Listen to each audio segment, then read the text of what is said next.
Hello everyone, we are here now for a live reading session. Jugneeta Sudan and Rajorshi Chakraborthy. Jugneeta Sudan considers herself a global citizen and a humanist with passion for literature and the arts. She is the art review editor for JLRJ and was also awarded a non-fiction award by the Literary Journal in 2018. Her critical writing has appeared in Art India and in international publications. She is presently working on a research project on the international artist F.N. Souza. And the reading is with Rajorshi Chakraborthy, who's published 6 novels and a collection of short fiction. He was born in Kolkata and grew up there and in Mumbai. He now lives with his family in Wellington, New Zealand. 2 of his earlier novels have been nominated in different categories of the Crossword Book Award. His new novel, Shakti, a supernatural mystery thriller, has been released by Penguin Random House and is available outside for sale as well. Okay.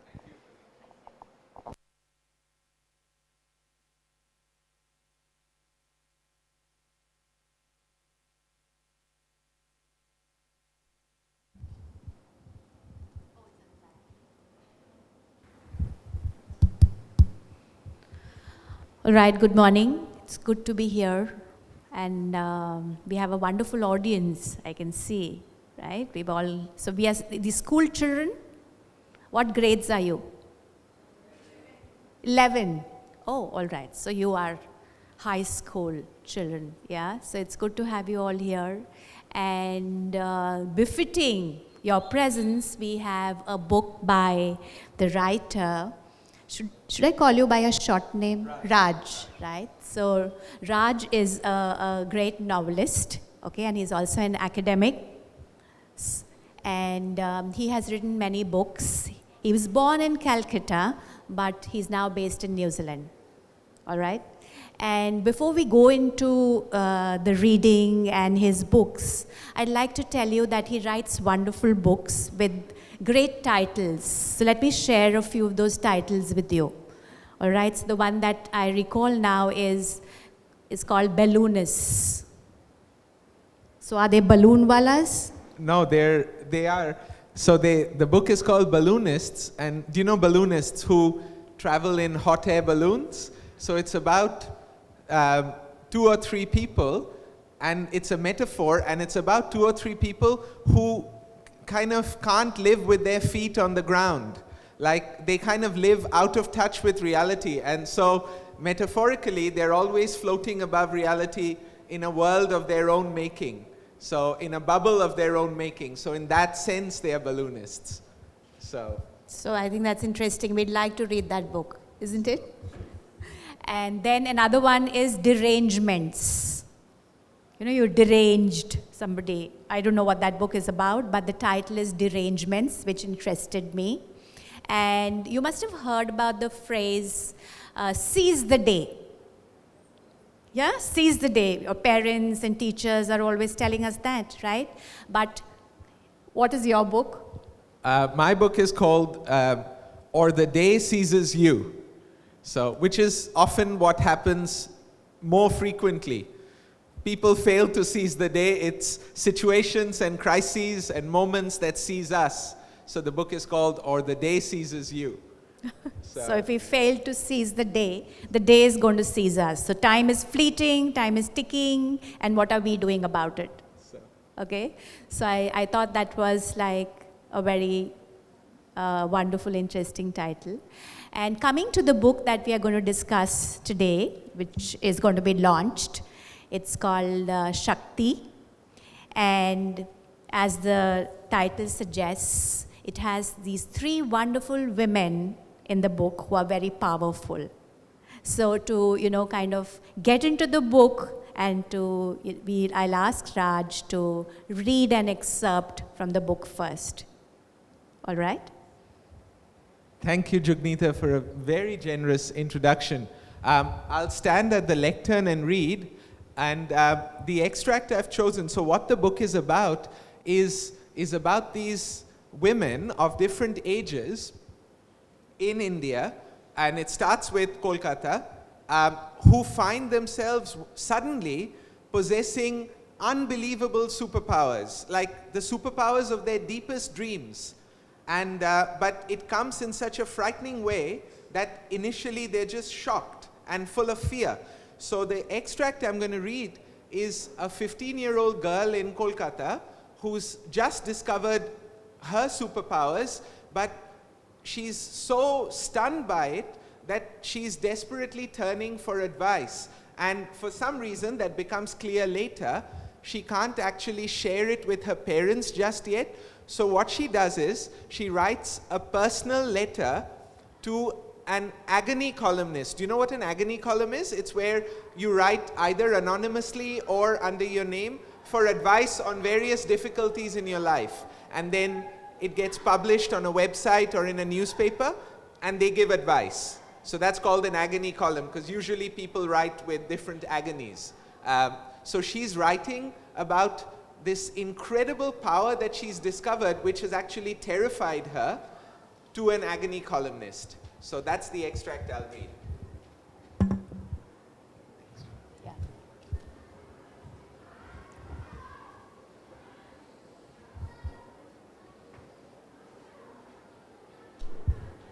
Sir, a friend told me about your column because I needed some advice. I love the answers with which you help people. But this letter is not for your column. Please, for my safety, do not publish it. Yet I would dearly love an answer from you. Sir, my problem is that I can bring about anything I want. And I mean anything. I began to be aware of it 9 days ago, and at first I believed I had become extremely lucky. But this isn't luck. Now I only feel afraid. I must sound crazy, first of all for imagining that I can make anything happen, and secondly for not feeling lucky about this. But let me give you an example, the incident that made up my mind to write to you. You'll soon see the other reason why this cannot be made public. I behaved like a monster. I would be arrested. What I did was completely wrong, but I only dared to try it because I was so sure it would work. Because by now, I'm sure that I can bring about anything I want. There is a 15-year-old girl who comes after school to help her mother in our house. Her mother does our cooking, cleaning, and other housework. We live in a flat on the 5th floor. Yesterday afternoon, the girl had come into my room to sweep the floor, and when she was outside on the balcony, I suddenly picked her up, plunged her right down to the ground floor, and brought her back up again. All in one movement that took probably 30 seconds, maybe less. And I never moved from my bed. I accomplished all this with my mind, simply because I wanted to. The girl was unhurt, although absolutely terrified. This is the moment to mention that I too am a 15-year-old girl. In fact, I'm 7 weeks younger than the girl I hurled down and raised up 5 floors. Of course, she has no idea it was me. As I said, I remained throughout on my bed, sitting against the cushions, appearing to chat on my iPad. I know I sound mad, but if someone had been watching, either on the ground or from another building, or else from a balcony below or above us, they would have seen it all. What I had planned and then achieved was like the activity of bungee jumping, only without a rope. Imagine a bungee jump conducted on an unsuspecting person in which they themselves saw nothing, yet felt an irresistible force. My mind was that force. I executed the move perfectly, just as I had come to expect after a week of wielding this gift. I would not have dared to attempt something so risky with someone else if I had not been 100% confident of pulling it off. I repeat, she was unhurt. But the tears and the terror that overcame her afterwards made a great impact on me. I realized to my shame that I had put 2 days of planning into the jump, thinking about the right time and the right person. Yet at no point had it occurred to me that, for example, this girl might suffer a heart attack. I had been so confident about bringing her back in one piece that I forgot to consider the other effects of the shock. Yesterday afternoon, she managed to run back into my room, away from the balcony, and collapsed on the floor. It took 20 minutes for her mother to get a story out of her. I pretended I had seen nothing. In fact, I initiated the suggestion, taken up afterwards by everyone except the girl, that it must have been a touch of the afternoon sun. A dizzy spell, I argued, combined with being on the balcony, would have felt exactly like falling. Today, of course, she has stayed away. Her mother said she didn't go to school. Neither did I, although I'm in school uniform right now. But I'm in a cafe writing to you. If you're almost convinced that I'm mad, meet me before you make up your mind. Let me show you what I can do. How will you reply, sir? Right now, I'm dangerous to myself and to others, and I need your help. I don't recognize the person who planned yesterday's stunt so methodically and calmly. The entire time I thought of it as an experiment or a test. And the one thing she failed to see was another girl just like her. Yours sincerely, Shivani. P.S. I hope you understand the main reason why it would be so harmful to publish this letter. Can you imagine the flood of people who would try to contact me in the hope of fulfilling their wishes? So I'll stop there, and that's the first young woman's discovery of her Shakti. So thank you.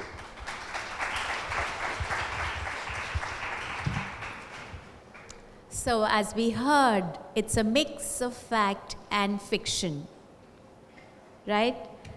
So when writers, they write, there is a bit of fantasy and there's a bit of fact, and how they interweave that together and make it so interesting. But like they say that there's no greater truth than fiction. So we might be weaving stories, we might be writing stories, but the stories are somehow based on truth, on reality, on what happens in our day-to-day life, right? And so would you educate us on writers who do this, who bring in this magic realism into their writing, yeah? And maybe you could also tell us about certain writers who've been doing this, who are famous on the literary circuit, and how you drew upon, right, that technique and how you've woven it into your story.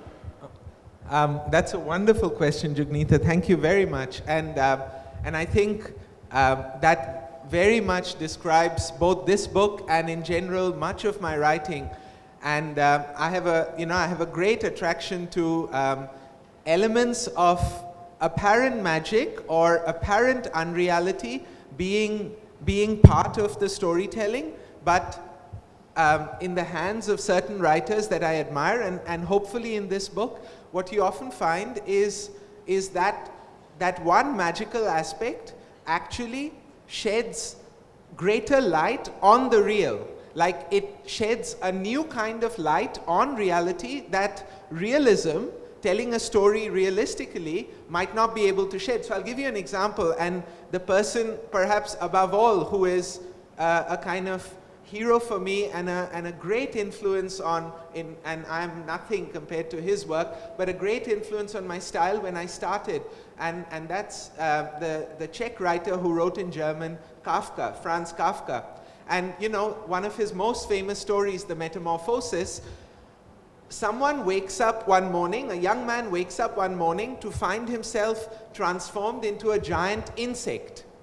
And the next 40 pages of the story, he's basically told in utterly realistic mode, given that you, the reader, have accepted this premise, that he has woken up, he's an insect, but after that it's told utterly realistically, how is he going to make this tremendous adjustment to this new body and this new reality. For example, he finds he has incredibly poor eyesight as the insect.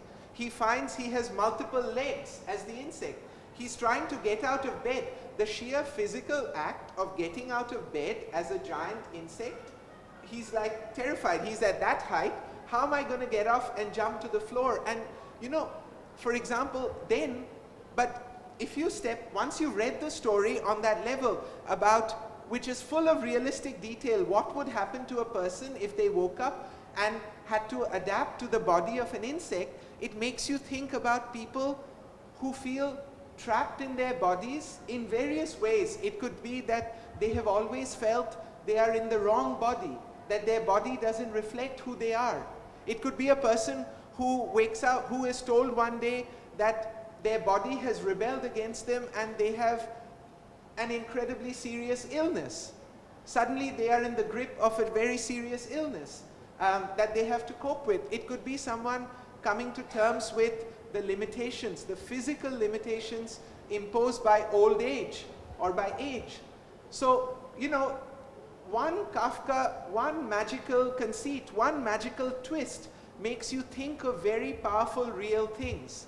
Another one where, another of Kafka's stories, a person again wakes up one morning to find two people already sitting in his room, two men, who have come to arrest him.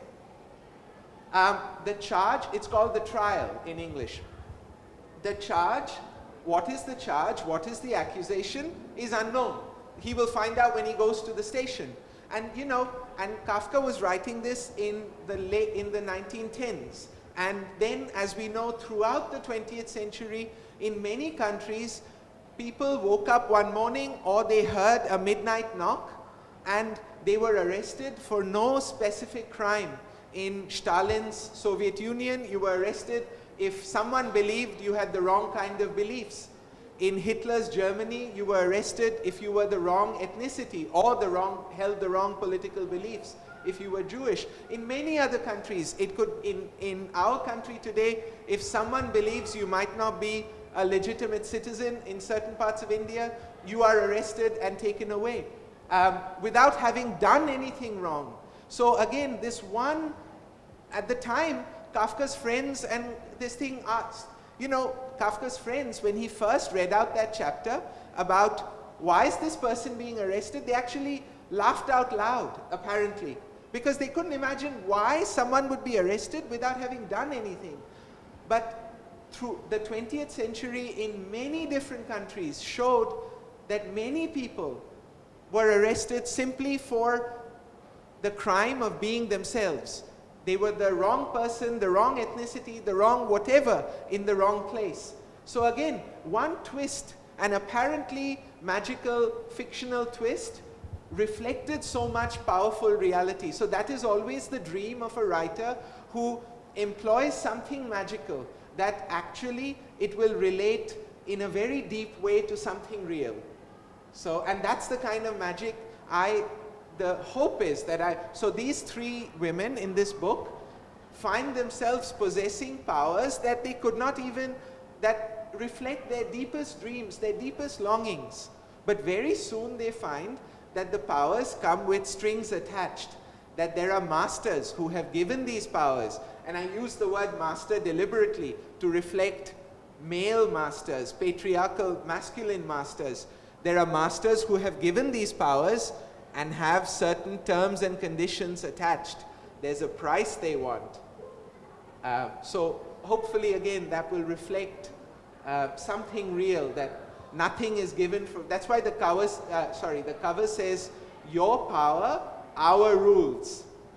Shakti is given to you, but it comes with our rules. So in those powers, there is freedom, there's liberation, right? They feel mighty, but then there is this dark space. It's very sinister. There's a leash attached to those powers. So going on from there, Raj, would you, let's segue into that. How did those masters in your book know about those three women? That they knew their weaknesses, their desires, their deep desires, what they wanted in life, so that when they got those powers, they felt very, very happy, right? They felt very empowered, yes? So how did those masters, so this would then take our discussion to technology, right? Of how, as human beings on this planet, we are being mapped 24/7. Yes, we are being mapped, we are being imaged, we are being photographed, scanned, and so on, right? Our identities are not just ours, they are being shared on a global scale. So, should we talk about technology, of how it's an invasive technology, which is taking away our privacy? Sure. Yes, sure. so. That's absolutely relevant. And what happens as the women kind of discover that, in a way, like another show that had a real influence on me in certain ways it's a show on Netflix called Black Mirror.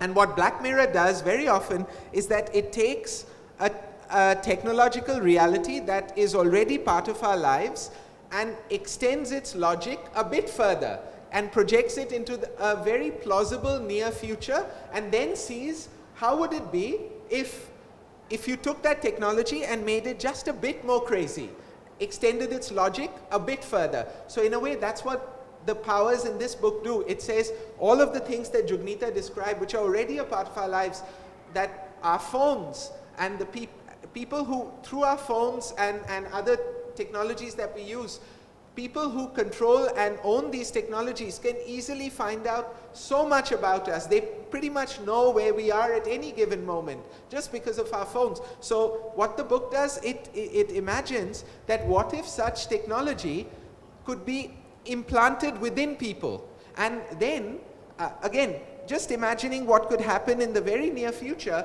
once it's in you, it starts to learn you. It starts to personalize itself for you. It personalizes itself according to your deepest dreams, your most painful wounds, your most powerful regrets, or your most powerful longings, and then gives you a Shakti that's utterly personal for you. But it chooses certain people, and why it chooses those people also becomes clear in the course of the book. There's a mystery. It doesn't choose everybody. It chooses certain women. And why, the story reveals. But as the technology is present in them, it's a form of kind of AI. Although the word AI is not used in the book, it's a form of AI that learns you better the more time it spends inside you, and then seems to customize the Shakti that you have. But the other thing I wanted to bring in the book, through doing that, is actually not just about technology.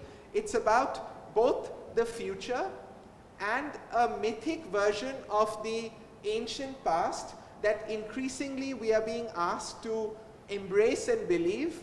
And the new technology is actually being used to spread visions of that past. So what I mean is, increasingly throughout much of India, we're being asked to believe versions of a certain history, and even mythology itself is history. That in our myths, amazing technologies were already invented, from, head transplants in the form of Ganesh to, nuclear weapons and everything. But what's really interesting is we are being asked to believe in new visions of this glorious past, but the way in which these visions are being distributed, disseminated, is through WhatsApp, is through this new technology. So it's this intersection where we are being asked to step forward, get our Aadhaar card, surrender all our information to the state and embrace this new technology with courage and confidence, while in our minds we are also being transported all the time to mythic visions of a glorious India 2,000 years ago, 1,000 years ago, 3,000 years ago, and they exist together. So so the book is very much about that. It's about cutting edge technology, but coming to you in mythic terms. So at one point, the person, someone who's explaining the technology to these women, actually says that, you know, remember the great Hindu saints who used to kind of stand on one leg and do incredible penance to be given a blessing or a boon from the gods? Well, today, you are being given those boons without needing to do the penance, without needing to go to the Himalayas and stand on one leg for 10 years and become an anthill, you know, without needing to do that. So again, it's the intersection of two fantasies, the fantasy of incredible technology, but the fantasy of returning to a glorious past, largely a glorious Hindu past. So that's also why, that's also very much at the heart of Shakti. When he's talking about technology, there's a wonderful book by a writer, Yuval Noah Harari, whose the title of the book is 21 Lessons in the 21st Century. So it takes us on a journey of what's happening now and what is going to be added in the near future, of how technology is changing every day. You buy a mobile phone and within 6 months it becomes obsolete, right? This new technology has come into the market, then you want to buy that. And so this add-on which happens at every step is good in a way. It makes our lives more comfortable is what we are thinking, but it's invasive, right? It's harming us, and that is something that we do not realize.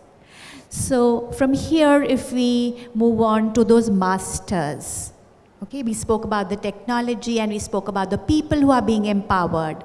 But who are these band of people who are there, who are there right at the top, who are studying us, who are mapping us, and then giving us these powers? So let's move to that. Right. Well, I won't move into that in too much detail with regards to the book, because that's kind of part of the plot. So I won't give away any spoilers. But it is very much about how is government, how are those in power using this technology, and also how are the owners of the technology themselves, private business.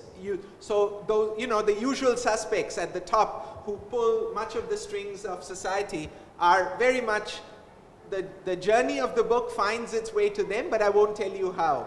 But what is very much at the heart of the story, what I can say is that what the women find very soon is that the price that is being asked of them in order to have these powers is absolute, unquestioning loyalty to the masters who have given them this technology. That feel free, again, your power, our rules. Feel free to use this technology to make yourself rich. Feel free to use your Shakti to make yourself rich, realize your dreams, you know, the individual, capitalist, libertarian fantasy. Feel free, realize your dreams, but allied with absolute loyalty to the masters. Whenever they ask you to commit an act, as a price you have to pay to have your Shakti, you have to obey immediately and unquestioningly. So that's the price they pay.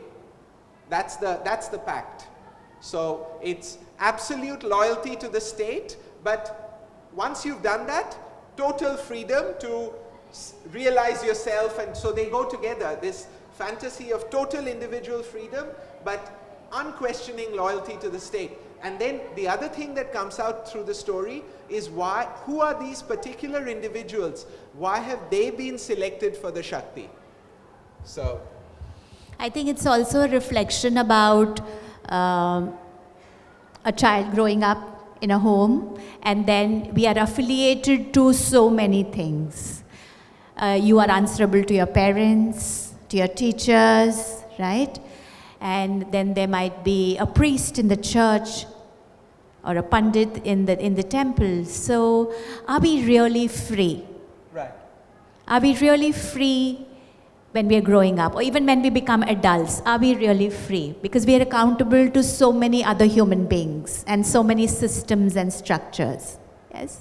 So there's always this conflict and push and pull between freedom and the constraint, something that ties you certain principles. It could be an ideology and so on.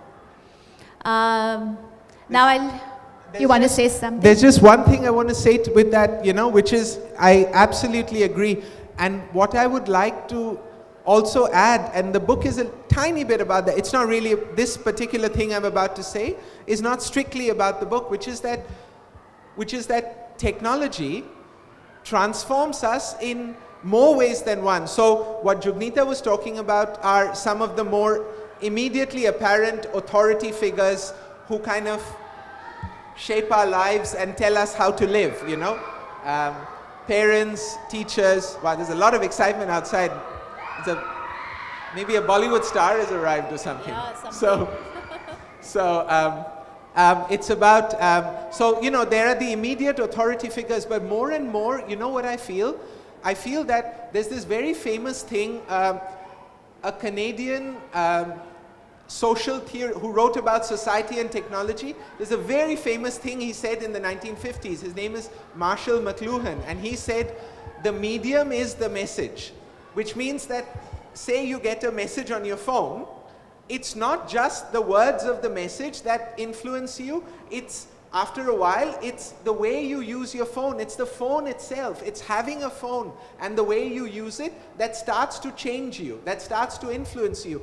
And one thought I'll leave you with in terms of hidden or kind of more disguised or concealed influences that work on us is actually, this amazing smartphone that we carry in our bags and pockets have this extraordinary influence on us, which is not just the content we are getting from it, it's also how over time it starts to teach us that things are very easy to use. Like on the phone, on its interface, sitting right there while listening to me, you can book a flight, you can book a hotel, you can talk to a friend, you can do so many things. You're not old enough yet, but you can do your bank accounts. If you have bank accounts, you can do your online banking. You can do so much, right?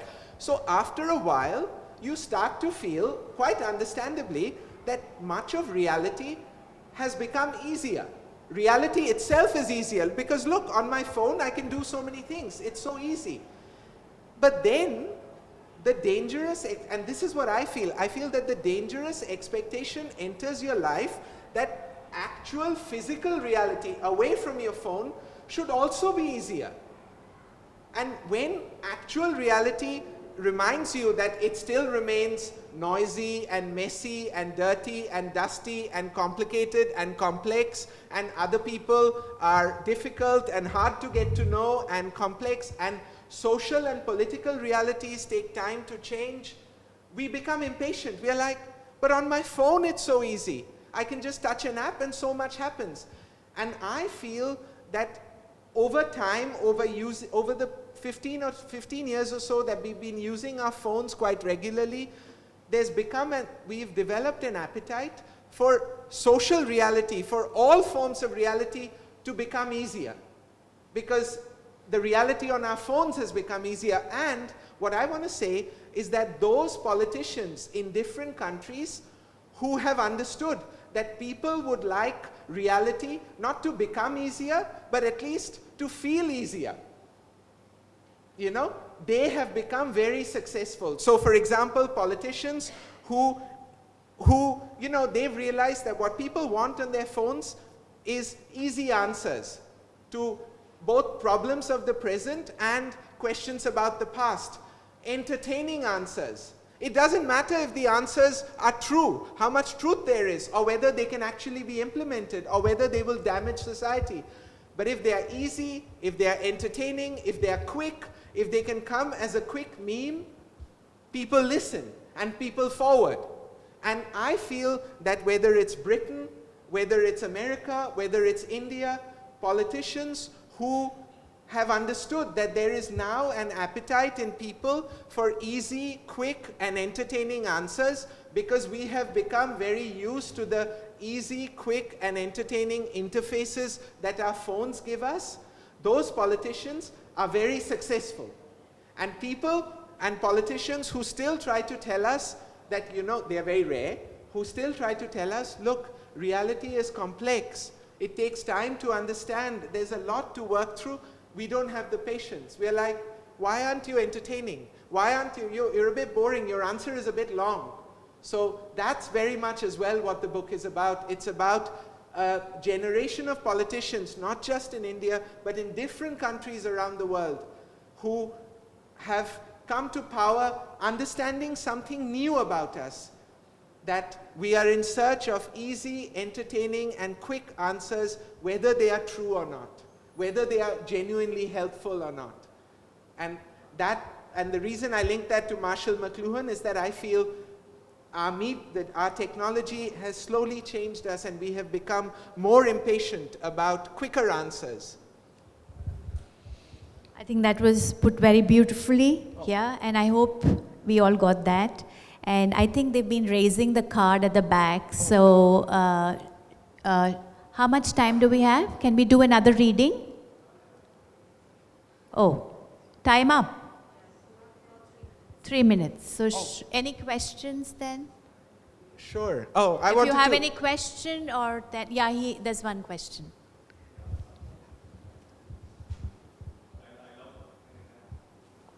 Maybe you could come forward.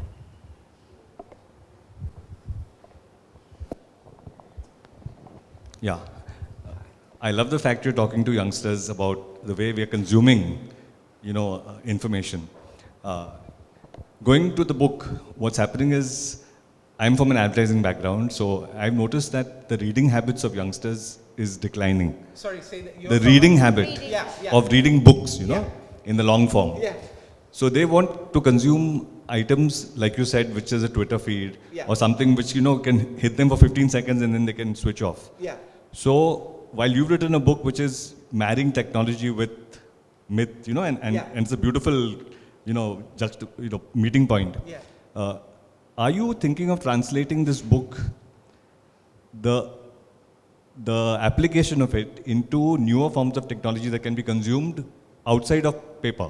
Right. Well, I think you've hit upon both a contemporary writer's greatest anxiety, but also a contemporary writer's greatest dream. Ki mere kitab ka Netflix show hoga ki nahi? Which is the anxiety being that your book will not be read unless it can be turned into a Netflix series.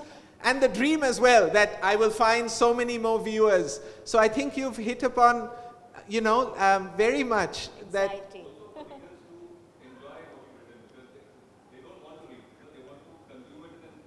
Right. So I think that paradox, but one thing I've definitely tried to do, which, I'm quite old now, so I kind of, when I became a writer, it was in a very different ecosystem in which literature, of course there was television, of course there were movies, but literature still had its own kind of place. It had space in magazines, newspapers, in people's consciousness, and there were readers. Then came phones and the smartphone, right? And already you saw distractions. People kind of, like you said, Twitter, what's the latest on Facebook? What's the latest on Twitter? Now, it's actually taken one further step, which is not just about the distractions on Twitter and Facebook, but even for those viewers or potential readers who still want to consume or watch serious, complex narrative. There is so much competition for a writer because those viewers, those potential readers, every evening at the end of a working day, in choosing to pick up your book or see what's on Netflix or Amazon, they have so much choice. So, all of us writers are writing in a transformed ecosystem where every evening, whether will they pick up our book or will they, I myself do it. And for example, another huge advantage of Netflix, say, is not only is there a lot of great things to watch on Netflix, but you can actually sit there and watch it with your partner and feel we are doing something together. So I want to conclude by, there's a lot more to say, but I want to conclude by saying that it's something I feel that every writer thinks about, who still writes in words, that I'm competing against such powerful, seductive media in this new ecosystem. So. Thank you, Raj. I think that was a very interesting session. And the students here can go and look up Black Mirror on Netflix. You can look up Franz Kafka, stories by Franz Kafka, right? And then also the 21 lessons, the book that I pointed out. Yes, so there's lots to do as homework when you go home today. Thank you so much. Thank you all for coming, and thank you, Jugneeta, for an incredibly generous hosting. Thank you so much for your time. Thank you.